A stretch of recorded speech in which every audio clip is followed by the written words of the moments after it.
I'm a little tired, a little wired, and I think I deserve a little appreciation. You know, he does deserve some appreciation. But first, hello! My name is Garvin, and I watch things and rattle on about them on the internet for your entertainment. Today we're looking at Willy's Wonderland, a film starring the immortal Nicolas Cage, directed by Kevin Lewis. Without any further ado, let's turn to. Now, just in case you haven't heard the movie, let me just start by saying I'm glad to be the guy to introduce you to this film, and I encourage you to watch it. But here's the elevator pitch. Nicolas Cage plays a man who has been stranded in a small town that time has gratefully forgotten about. And he's stranded there by running over a trap that flattens all his tires. Now that I think about it, this is not the first time a car accident has been in a Nick Cage movie, is it?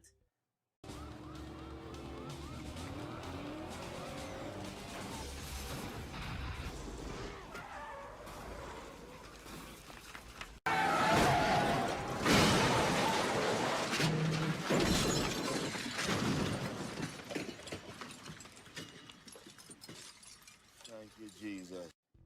Back to the pitch. This town doesn't have internet or even working ATM machines, and since this movie takes place in the modern day, minus a few years, Nicolas Cage's character is not carrying enough cash to pay for 4 new tires and car repairs. However, a local businessman will happily pay to repair the car and replace the tires as long as Mr. Cage's character spends the night cleaning up an abandoned family restaurant that he happens to own. The Willy's Wonderland of the title. Nobody in the town mentions that this place is full of ancient animatronics that are homicidally haunted monsters that will be hunting him for sport throughout the night, however. That said, the animatronics and the townspeople are getting more than they bargained for because Nicolas Cage's character is a purple soda-loving, killing, cleaning, utterly silent machine. That's right. He doesn't speak a word this entire film, and his character is only referred to by the title of the janitor. Also in this film, there's a gang of teenagers who are out to burn this place down. They're being led by a young lady who is here to avenge her murdered parents. There's also a corrupt small-town sheriff who is hell-bent on making everyone's life worse because she is working with the haunted animatronics, basically sacrificing out-of-towners to the monsters to keep them from murdering townfolk. I have to admit, she's a bit more compelling for me as a villain than the animatronics are, because her motivations and actions are a tangled mess of guilt, learned helplessness, and a willingness to murder people rather than admit she was wrong. There's also a very compelling romance between the janitor and a pinball machine.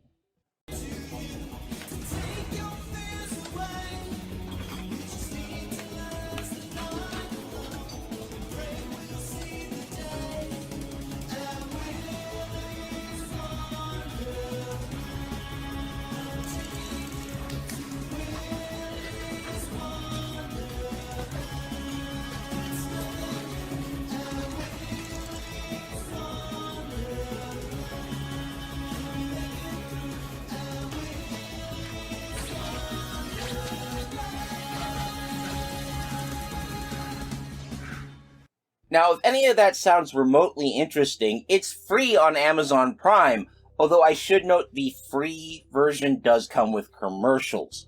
And if you're wondering about the similarities between this plot and the plot of a certain blockbuster video game, put a pin in that. We'll get there. So first, some background knowledge. This movie was written by Geo Parsons, who at the time was trying to get his big acting break, and he was acting in various small plays. After one of these plays, a member of the audience told him that if he wanted to get a big break, he needed a bigger audience. To do that, he should make a movie.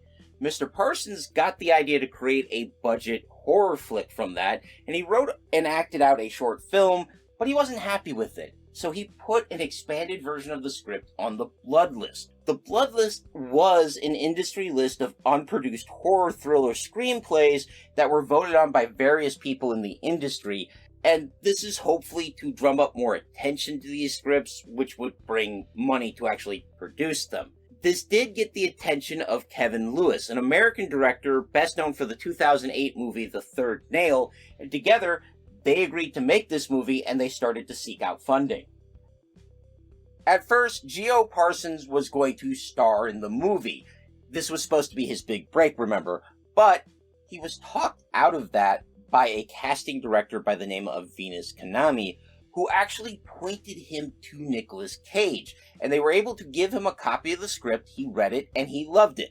Probably because of the sheer insanity of the script and concept, but it probably helped that he doesn't have to speak an entire word this whole movie. That also helped with the filming schedule because they filmed this all in 1 month starting in February 2020 using an abandoned bowling alley in Atlanta, Georgia, and they were wrapping up right when the pandemic really took off.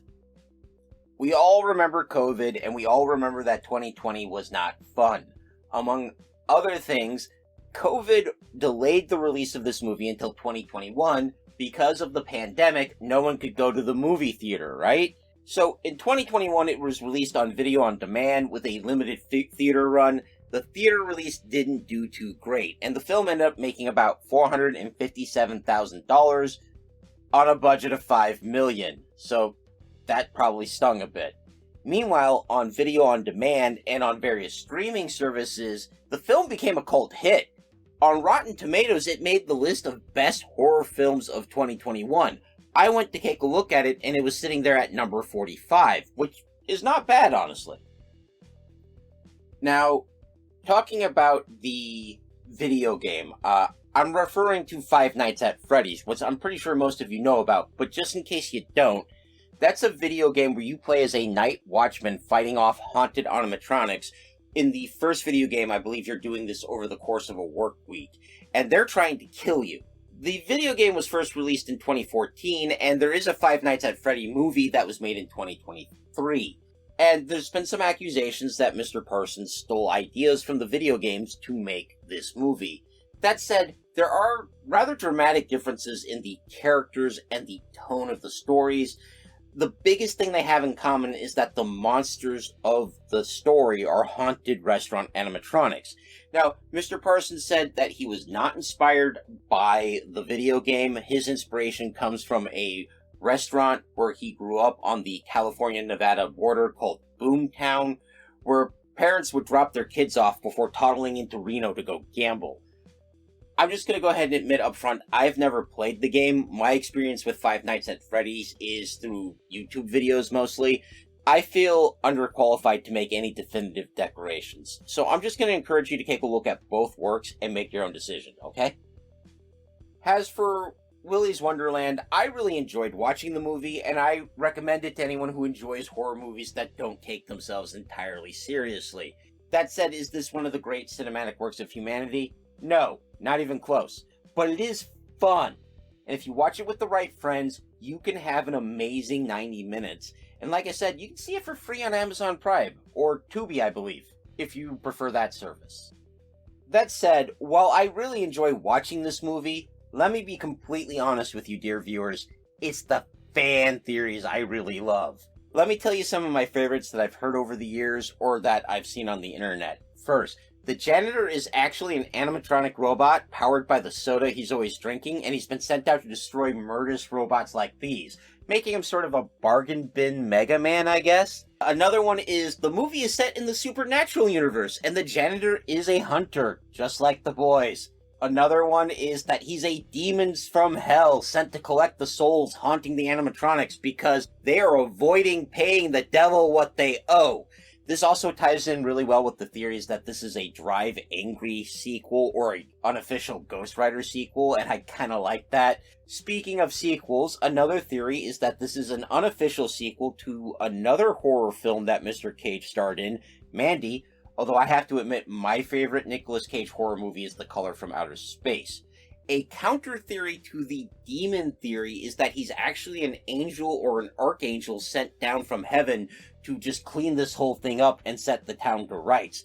There's also a theory due to the dog tags in his car, and at least one leaked draft of the script that had the janitor having a Marine Corps tattoo, that the janitor is actually a veteran of Afghanistan or Iraq who survived a supernatural horror event and has been hunting monsters across the United States to put his own demons to rest.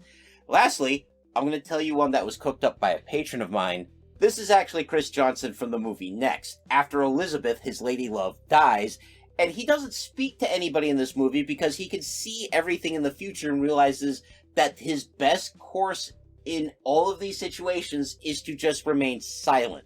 I don't know how I care about that theory because, I'm going to be honest, I didn't like Next that much. I reviewed that last week and you can go see my thoughts there. But if you have a theory I haven't mentioned, please feel free to mention it in the comments. I can't wait to hear from you. And on that note, I'm going to end this week's video. I hope you found it informative or at least entertaining. If you did, please leave a like, a comment, or consider subscribing, as all of that helps me in my eternal battle against the Dread Lord Algorithm. Terror be on his name. If you really enjoyed the video, consider joining my Everwise patrons, where $1 a month can get you a vote on upcoming videos. Speaking of the Everwise, special thanks to Big Steve, my biggest supporter in so many ways. I hope you enjoyed the video, Steve, and I hope you see this movie if you haven't yet.